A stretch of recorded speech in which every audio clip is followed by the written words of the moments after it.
And if they're going to beat you, let them beat you from the outside. And I think the only player that the Panthers have that's capable of doing that is the sophomore. And let's see if she can do it. See, I don't think I would have us go zone yet because we only have a 2-point spread and the way we turn the ball over. It might be good for a possession or two to see how they handle it. It might be the time now. On the offensive end, we need to punch the ball inside and go to the basket because Quakertown has 5 team fouls. That light is flashing as a coach. Get it in, Ashley. Go to the basket and put yourself in a position to win it at the foul line at the end of the game. At least know you have that as an additional asset. All right, here's Bateman, guarded by Webb.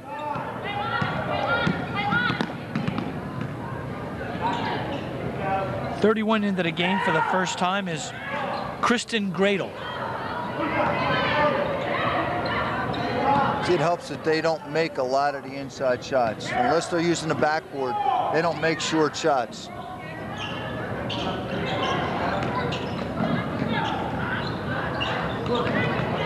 Third offensive rebound. Right, now that hurts. That's not going to make you happy.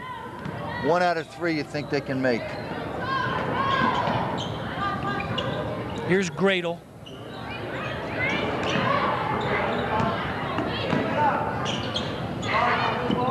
Number 23 into the game for the first time is Macknick, Lisa Macknick.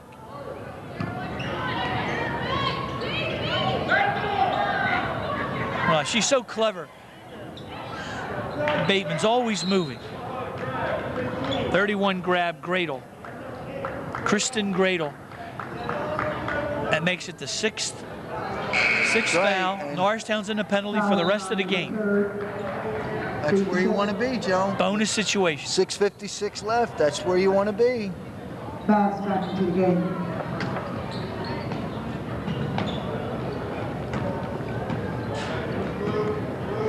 All right, Norristown nursing a precarious 2-point lead.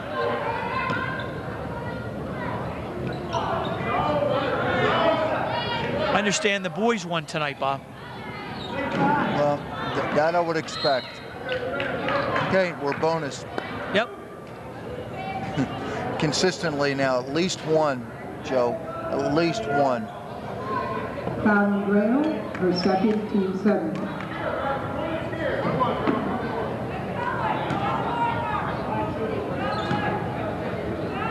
Ashley in her least favorite spot, the 15-foot You'll get a different charity view of stripe.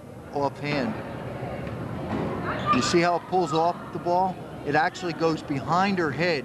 Instead of finishing up with her shooting hand, it finishes behind her head. Here's Gradle into the game for the first time. Nice inside pass. Nice block by Chandrea Rouse.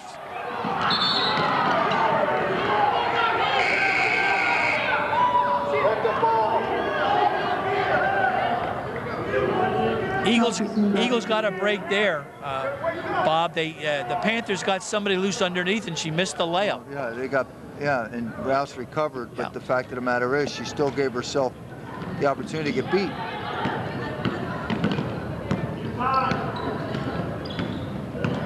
Here's Gustafson, hawked by Webb.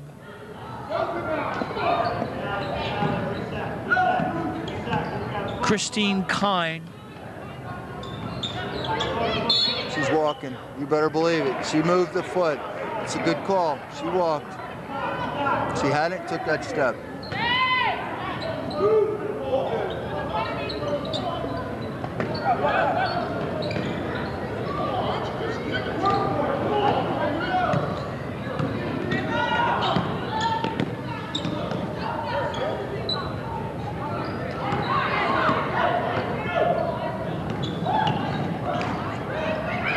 There's a steal by Gradle. Still, Joe, turnovers. That's what I'm saying. If you're Coach Webster, you can't feel secure. 2 points, 3 points, 4. There's too many ways.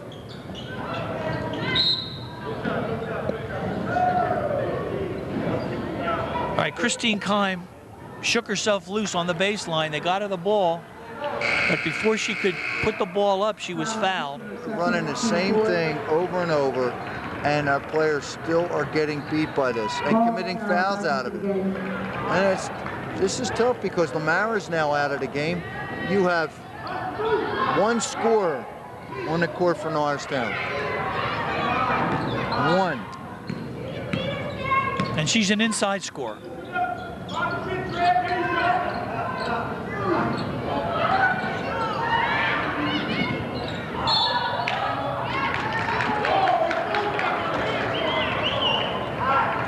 Once you turned over, though, it becomes a travel. And once you turn over, it's a travel. Once you turn over. Is that the interpretation of that? Yes, once you turn over. Bateman back. All right, Bateman got a short breather. She's back into the game. Joe, we're hanging out here at 32 for a while now, and you keep playing roulette with this stuff. Weissel missed an easy shot. Another miss. Number 31, Gradle. A little bit too aggressive in pursuing that offensive rebound. Quakertown's missing some layups. That's 5 in a row, I think. Yeah. 2 in that series, but 5 in a row that they have missed. And they've hit a scoring drought. They've had opportunities, but they can't. Flying into the game.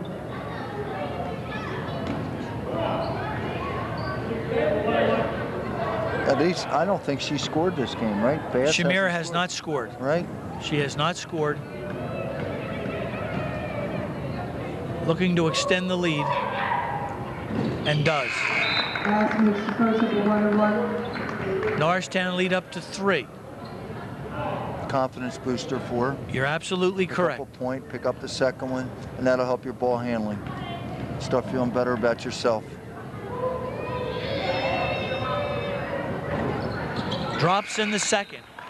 Extends the lead to 4. A little bit of breathing room for the Eagles, thanks to the freshman's foul shooting.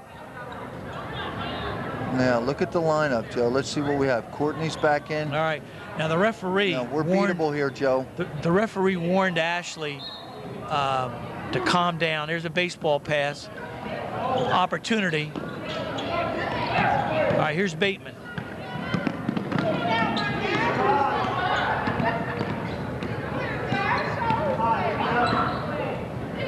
Every time Norristown presses, I think Quakertown should run their baseball pass off a screen, off of multiple sets, but off a screen. Here's Bateman. 0 for 3 from the perimeter.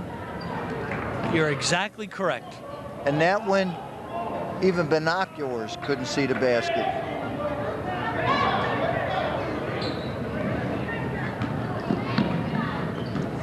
$34-30, Joe, 4:40. It seems like this quarter is taking forever.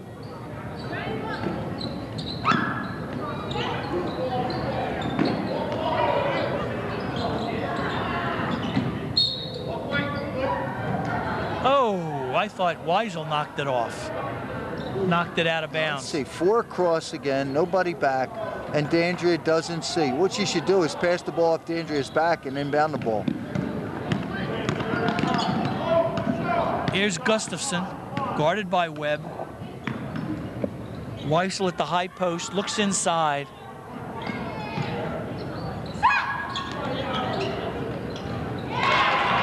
There's a runner by number 25, Sarah Bryan.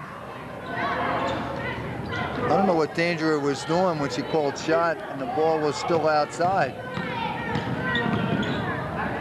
Letitia Carroll. Long rebound, gathered in by Bateman. We stop going inside. Ashley doesn't touch it. Oh, brother. Bateman almost lost it, looking at a 5-second. Gets it off in time. Here's Sarah Bryan, 19 feet away from the basket.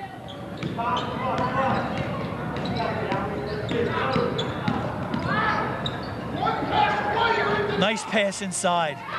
You saw it coming. You saw it coming. Gustafson shook loose underneath on that screen off the ball. Tie game. 3-13, 34 up. Into Ashley. Hello, Great play. hello. How much? Ashley. Is this complicated? was that simple, wasn't it? One touch, one score. They don't have anybody that can stop her. 36-34, the Eagles.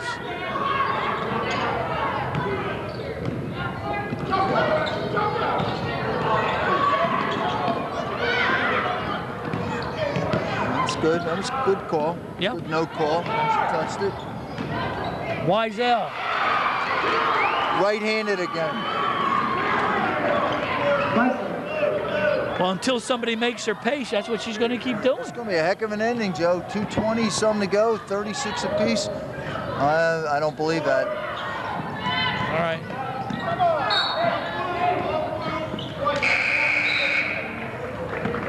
We don't need a 3 there. I tell you what, this is when you call out a certain, for us it would be blue game. It would be color-coded blue game, and that means your shot is a layup. It's in the paint. And I might call out a number that I want to see it, but it would be a blue game. There's no jump shots, no perimeter shots now. 36-36. You have Ashley on the court, and you're in a bonus situation.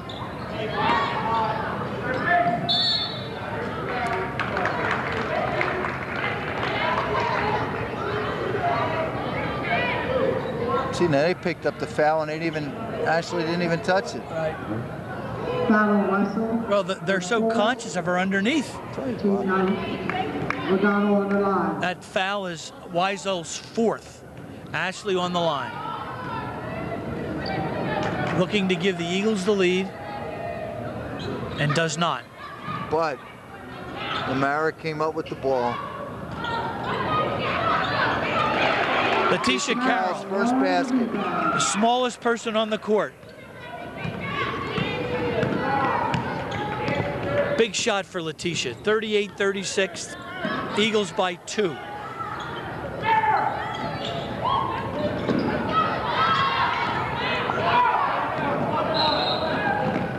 All right, Coach Webster calls a timeout.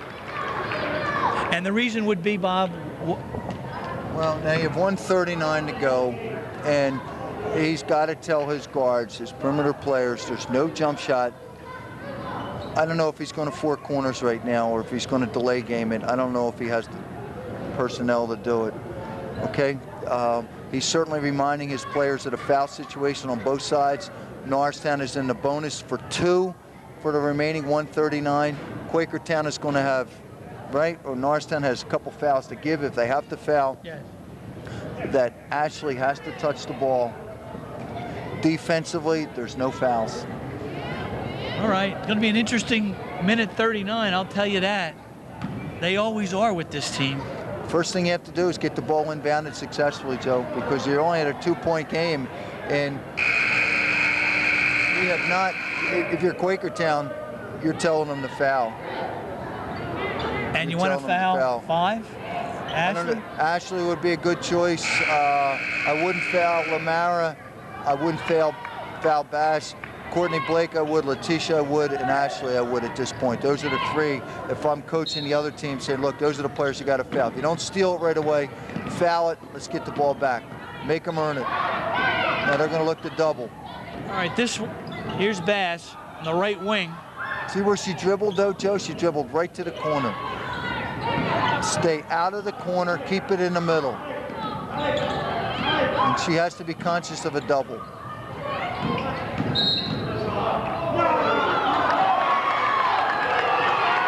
I thought that was a good call. She wasn't planted. No, she was not planted. That was a good call by the referee. There's no doubt about that. That's Wiesel's 5th foul. She's out of the game. Foul on Wiesel, her 5th. Now that may not hurt Quakertown. They get the ball back. If she misses these shots, they may get the ball back on the rebound. She gets 2. That's the plus. And it would seem to be, if she makes one of these, it's still a 2-possession game because they can't shoot 3s.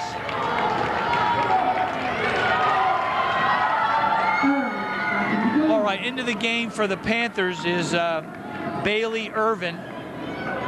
In for the hard-working Wiesel. Ashley fouled her out. Here's Ashley on the line for 2.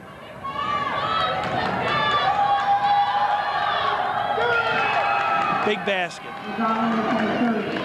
Now, it's still a lot of time to go, Joe. That's the issue here. How about that? She makes them both. Clutch time, So she now makes it's them both. probably a 3-possession game to lose it because they don't have a perimeter shooter. So they need 3 possessions to win it, and that's not going to happen. And with as long...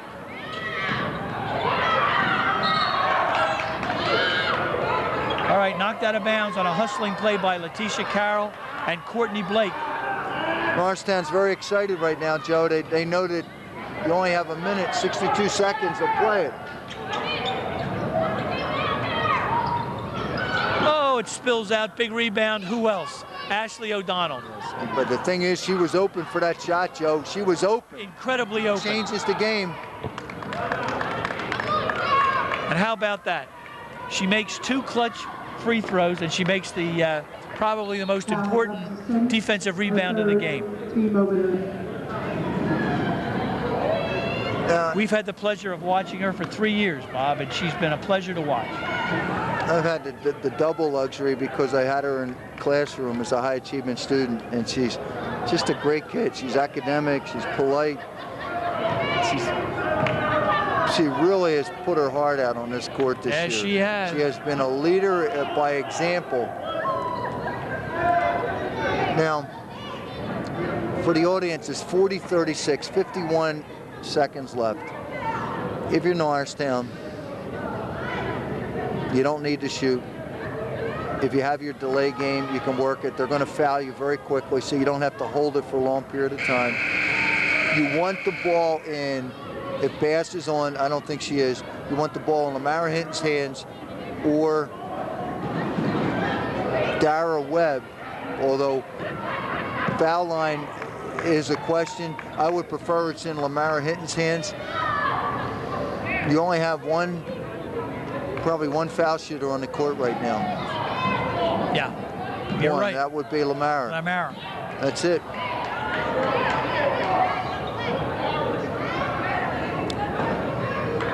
Still a lot of time, 40-36. Web shooting 2.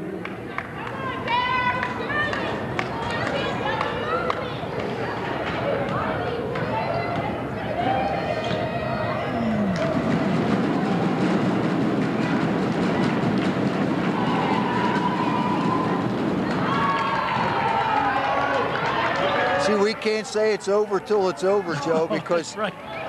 just when you think you can lock it, right, you can't lock it. All right, makes it a 5-point game. That was a big shot. 51 seconds left to play in this ball game. Norristown with a 5-point lead. There's a steal by Letitia Carroll. Big defensive play by the little gal.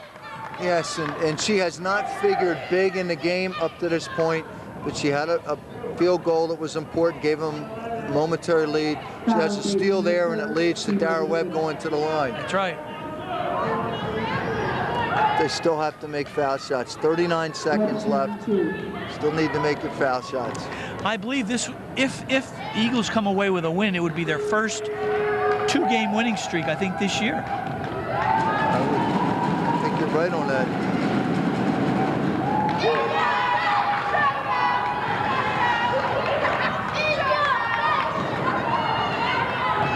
Well, you're breathing a sigh of relief. Yes, you are. Norristown coach and players, because you know at this point you can't lose it. 36 seconds left to play. Quakertown down 6.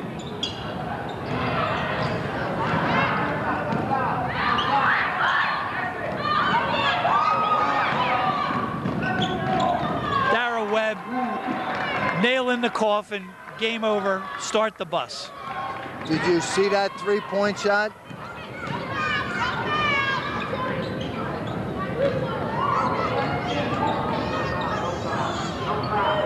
All right, 5 seconds left to play. No That'll shot. do it. No shot. All right, Norristown with a last-second basket makes the score 46-36. Norristown The score is very deceptive. That's correct. Joe, let's take it around Yes. the table.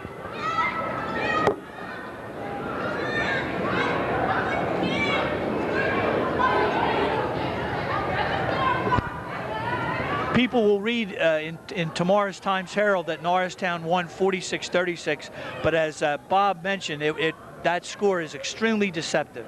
Quakertown hung in there throughout the entire game. It was only in so-called garbage time where the Eagles picked up 6 very easy points. This was the first time in the 2003-2004 season that the Eagles have stitched together a 2-game winning streak, which is a good sign as they approach postseason. Right, but your players are happy and they're euphoric right now, but as a head coach inside, you're not that happy because you sweat a game out you didn't need to sweat, and it wasn't decided to the last 2-3 minutes of the game. And I'm being candid with you, Joe. Right. It's a W, but you don't come away with this feeling really good as the coach. Quakertown can build on it and say, look, it took the last 2 minutes of the game and we almost beat Norristown at Norristown. That's so true. He can use it as a positive. It will be very difficult for coach to turn this around and use it as a positive other than it's a win, to say, yes, we came from behind, but there were so many things that put this game on the line until the end. The lack of foul shots, the lack of getting the ball inside to Ashley, the turnovers, the getting beat consistently with Quakertown's offense, the number of shots that we gave up. If Quakertown had the ability to make some of those layups in the second half, this is a different score. So it is a W, but as a head coach, you can't be jumping for joy with the way this finished. Quakertown did not score a basket from outside of, 12, 15 feet. 0 for 6 or 7 tonight. All their scores were inside as they worked that offense, that clever offense, very, very well. Norristown's bright spots were, of course, as always, Ashley O'Donnell, tough on offense, tougher on defense. She fouled out the Wiesel girl. Big steal by Letitia Carroll at the end. Big basket by Letitia Carroll at the end. Courtney Blake had the 2 threes during the course of the game. The one that was off the backboard in the second half certainly gave them some momentum. And Norristown certainly came out in the second half and played a different game. They came out more aggressive, more directional, I think, than they played the first half. And maybe they were just getting their legs after all 5 days off and not playing and starting to realize that if you don't play well the last second half, you're going to end up losing the game. That's correct. Eagles' next game is at Council Rock South tomorrow night. Our next broadcast will be a boys' game with Council Rock South right here at Norristown High School. So, to wrap it up from Norristown High School, the girls come away with a 46-36 win. We look forward to seeing you tomorrow evening. For my good friend Bob Koch, this is Joe Hyland saying good night and good luck.